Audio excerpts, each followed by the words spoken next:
Hello friends, welcome to my channel. So in this video I am going to discuss about the brief idea of the chapter elasticity. ठीक है, और मैंने ये video actually dual English का होगा, उसमें combination of English और हिंदी दोनों लैंग्वेज में मैं इसको डिस्कस करूंगा. सो ऑलरेडी मैंने इलास्टिसिटी के बारे में पूरा जो डिटेल्स है वो मैंने ऑलरेडी अपलोड कर चुका हूँ. सो मेरा रिक्वेस्ट है कि आप फिर से वो चैनल जाके देखिए और मेरा चैनल को सब्सक्राइब कीजिए, शेयर कीजिए, तो मैं और भी फ्यूचर में और भी वीडियो अपलोड करता रहूंगा. सो आज हम लोग डिस्कस करेंगे व्हाट इज बेसिकली इलास्टिसिटी. ठीक है, सो इलास्टिसिटी के बारे में थोड़ा ब्रीफ डिस्कस करेंगे. So what is elasticity. तो सपोज मैंने ये रबर लिया, देखिए एक रबर है. तो इसको अगर मैंने इसे थोड़ा स्ट्रेच कर रहा हूं, देखिए थोड़ा स्ट्रेच कर रहा हूं, तो क्या हो रहा है, इसका लेंथ चेंज हो रहा है. अगर मैंने छोड़ दिया तो क्या हो रहा है, ये अगेन उसका ओरिजिनल लेंथ में चला जा रहा है. So what is elasticity? So elasticity basically means that when we apply some external force, to any object, and if its size and shape is changes, okay, if its size and shape is changes, then again if I remove that force and if that object again regain its original shape and size, then we can say this is the elasticity. Elasticity क्या है, जब हम कोई extra force किसी object के ऊपर हम लोग अप्लाई कर रहे हैं. ये देखिए मैंने एक फोर्स अप्लाई कर रहा हूं ये ऑब्जेक्ट के ऊपर, और करने के बाद अगर इसका साइज एंड शेप अगर चेंज होता है, ठीक है, और अगर वो फोर्स को हम लोग फिर से छोड़ देते हैं, तो छोड़ देने के बाद अगर फिर से उसका ओरिजिनल शेप और साइज में वो आ जाता है, तो वो ऑब्जेक्ट को हम लोग इलास्टिसिटी बोलते हैं. ठीक है, so I think you know what is elasticity. Elasticity means after applying some force, if the object again regain its original shape and size, then we can say this is the elasticity. तो यहाँ पे एक दो term है elasticity के लिए. Sir first term is deforming force,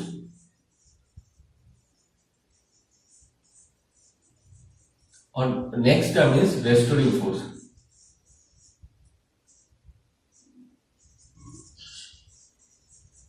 So what does it mean? What is deforming force? What is restoring force? So first, deforming force is that the applied external force, we can say deforming force. Okay, जो force apply करके मैं उसका shape change कर रहा हूं, जो जैसे देखिए मैं इसमें फोर्स अप्लाई कर रहा हूं, उसका लेंथ चेंज हो रहा है. ठीक है, सो उस फोर्स को हम लोग बोलते हैं deforming force. So basically deforming force mean that when we apply some force into that object and if the object changes shape and size, then we can say this is the deforming force. Deforming force मतलब अगर हम किसी object में कोई extra force apply करते हैं और extra force apply करने के बाद इसका शेप एंड साइज चेंज होता है, देन ये फोर्स को हम लोग डिफॉर्मिंग फोर्स बोलते हैं. So this is the deforming force.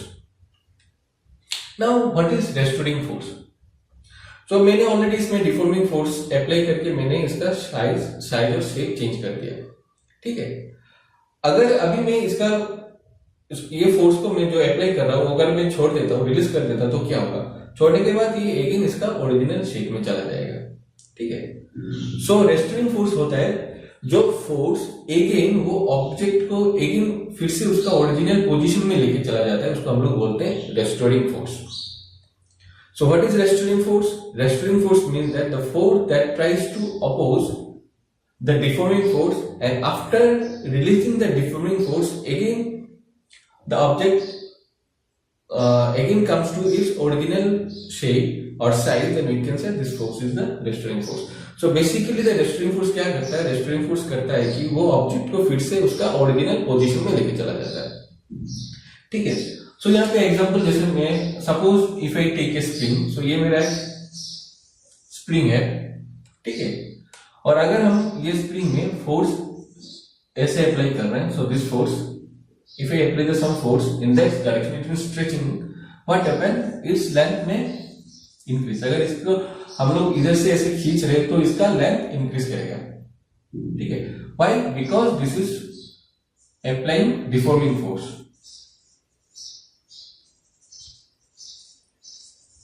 Because of this deforming force, its length again changes. ठीक है, now अगर सपोज दिस इज मेरा फर्स्ट केस है, ये मेरा सेकेंड केस है, तो थर्ड केस में क्या होगा, after removal of this force, मैं अगर ये फोर्स को छोड़ देता हूं तो क्या होगा, अगेन ये उसका ओरिजिनल पोजीशन में आने का ट्राई करेगा. Why? This is because of the restoring force. So the main aim of this restoring force is that it tries to oppose that deforming force, and after removing this deforming force it again tries to come to its original shape. ठीक है. So ये different type का force है. This is the one is deforming force, one is the restoring force. So अभी elasticity क्या है, ये दोनों तो हम लोग डिस्कस कर चुके. तो what is elasticity? ठीक है. So elasticity मतलब ये है, जब हम लोग डिफॉर्मिंग फोर्स अप्लाई करते हैं किसी ऑब्जेक्ट में, अगर वो ऑब्जेक्ट अगेन उसके ओरिजिनल पोजीशन में चला जाता है तो उसको हम लोग बोलते हैं इलास्टिसिटी.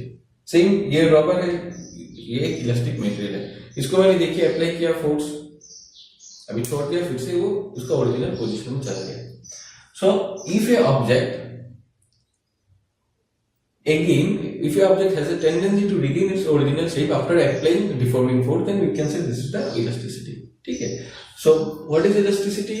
Elasticity मतलब है, अगर हम लोग किसी ऑब्जेक्ट में फोर्स अप्लाई कर रहे हैं, डिफॉर्मिंग कौन सा फोर्स, वो डिफॉर्मिंग फोर्स होगा, वो अप्लाई करके उसका अगर हम लोग शेप साइज चेंज कर रहे हैं, और इसके बाद जब हम लोग वो डिफॉर्मिंग फोर्स को छोड़ देते हैं तो अगर फिर से उसका ओरिजिनल पोजीशन में चला जाता है तो उसको हम लोग बोलते हैं इलास्टिसिटी.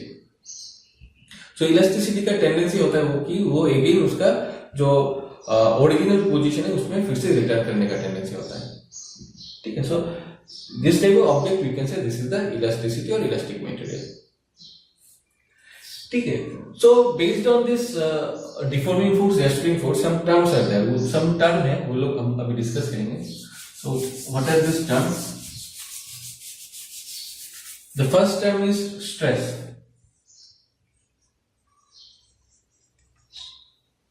तो स्ट्रेस क्या है, उसका डेफिनेशन होता है restoring force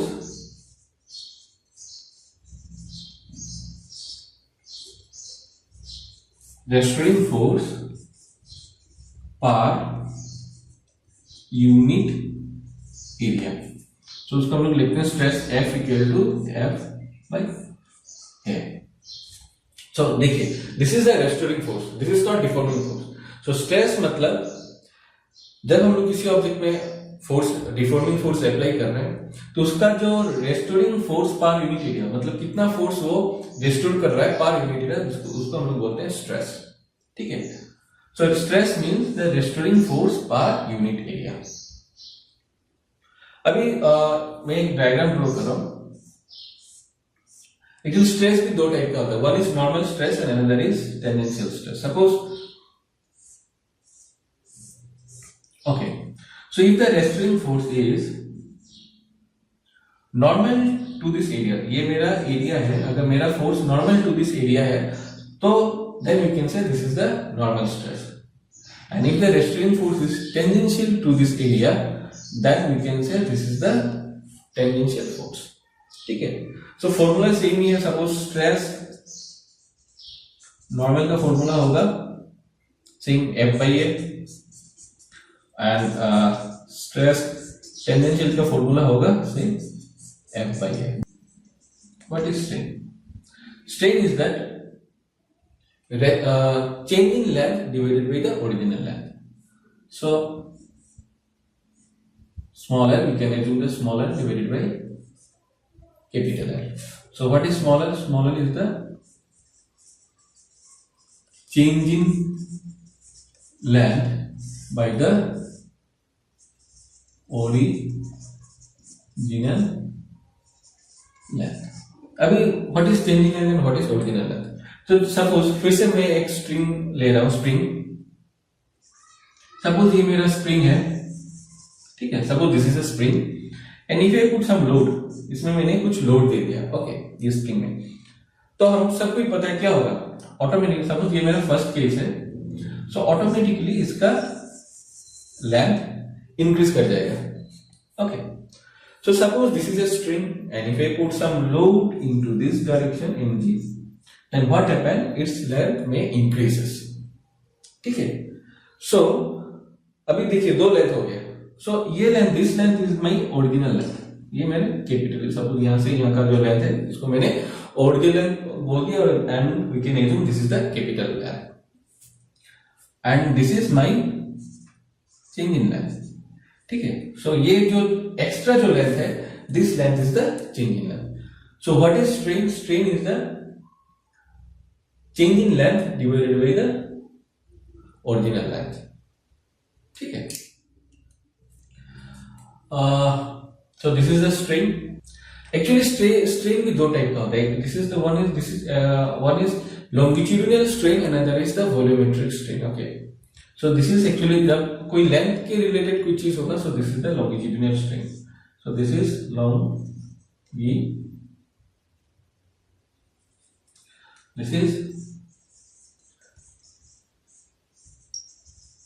longitudinal strain. So what is longitudinal strain? If anything related to the change in length, okay. So अगर किसी का मतलब हम लोग change in length के बारे में डिस्कस कर रहे हैं, so this is the longitudinal strain. And one more thing is that volumetric strain. Okay, so what is volumetric strain? Volumetric strain. So same formula है, volumetric strain को हम लोग लिख सकते हैं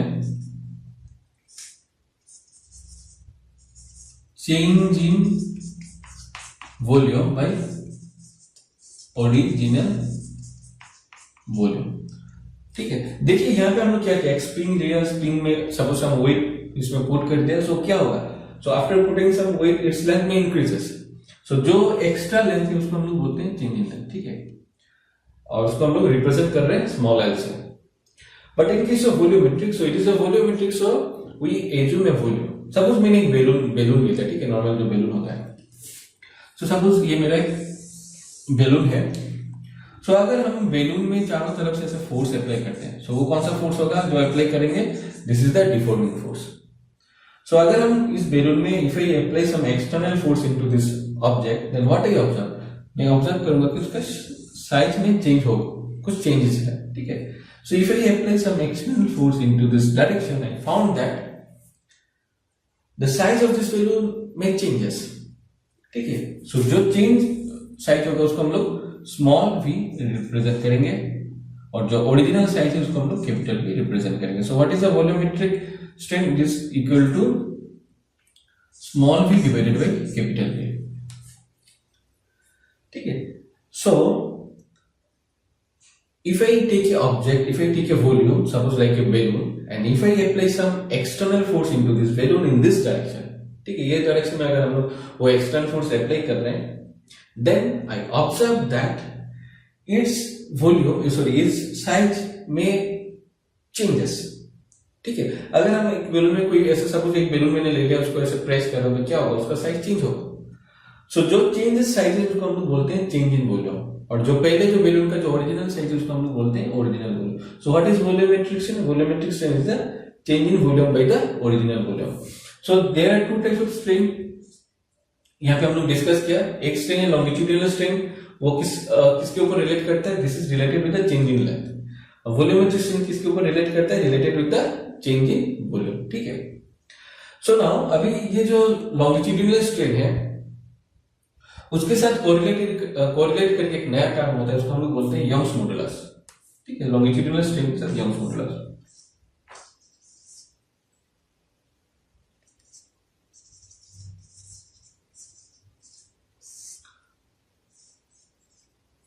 सो यंग्स मॉडुलस, यंग्स मॉडुलस क्या है basically? सो मैंने ऑलरेडी पूरा डिटेल्स वीडियो में अपलोड कर चुका हूँ, सो आप लोग फिर से वो देखिए, सो आपको पूरा क्लियर आइडिया हो जाएगा। यहाँ पे जस्ट मैं बेसिक जो चीज हो वो मैं डिस्कस करूँ। What is Young's modulus? Young's modulus को हम लोग कैपिटल वाई से रिप्रेजेंट कर सकते हैं। इसका फॉर्मूला है स्ट्रेस का फॉर्मूला पता है, stress by strain, longitudinal strain, ठीक है। तो small L by capital L. So this is the formula for the Young's modulus. So Young's modulus basically deals with the longitudinal strain, मतलब जो length के साथ जो डील होता है उसको हम लोग Young's modulus से कैलकुलेट कर सकते हैं। It means it calculate the elasticity of the material and it relate the change in length. तो किसी ऑब्जेक्ट का अगर लेंथ चेंज हो रहा है, अगर हम लोग को बोल रहे हैं इसका इलास्टिसिटी कैलकुलेशन करो, तो हम लोग उसमें यंग्स मॉडुलस अप्लाई कर सकते हैं, ठीक है। So you can also right like this f by a into capital L by small l. So this is the very basic formula for our Young's modulus, ठीक है। So देखिए first हमने discuss किया strain, strain mean change in length by the original length, then we can discuss the longitudinal strain. Longitudinal strain मतलब जो change in length के साथ relate होता है, this is the longitudinal strain. Next we discuss the volumetric strain, what is the formula for the volumetric strain, the change in volume by original volume. So क्या होता है change in volume, एक balloon लिया, उसको हमने press किया तो उसका वॉल्यूम चेंज होगा, सो उसको हम लोग बोलते हैं चेंज इन वॉल्यूम। लेकिन उससे पहले जो प्रेस करने से पहले जो वॉल्यूम था उसको हम लोग बोलते हैं original volume. So what is the formula, formula is that small v by capital V। So अगर हम लोग इलास्टिसिटी कैलकुलेशन करते हैं तो यंग्स मॉडुलस यूज होता है अगर ये चेंजिंग लेंथ हो रहा है, बट अगर चेंज इन वॉल्यूम हो रहा है तो हम लोग कौन सा फार्मूला यूज करेंगे, उसको बोलते हैं बल्क मॉडुलस। बल्क मॉडुलस, ठीक है। उसका फॉर्मूला क्या है, सेम फॉर्मूला है, but in that case b equal to f by a divided by small v by capital V, ठीक है। इसको हम लोग ऐसे लिख सकते हैं, equal to f by a small v by capital V, sorry f by a या capital V by small v। So this is the formula for the bulk modulus, ठीक है। So bulk modulus कब use करते हैं, bulk modulus we can use in case of volumetric strain. What is volumetric strain? Volumetric strain means the change it related to the change in volume, okay. So एक basic idea तो I think सबका हो गया, और एक important terms है उसको हम लोग बोलते हैं Hooke's law. So what is Hooke's law? So basically Hooke's law says that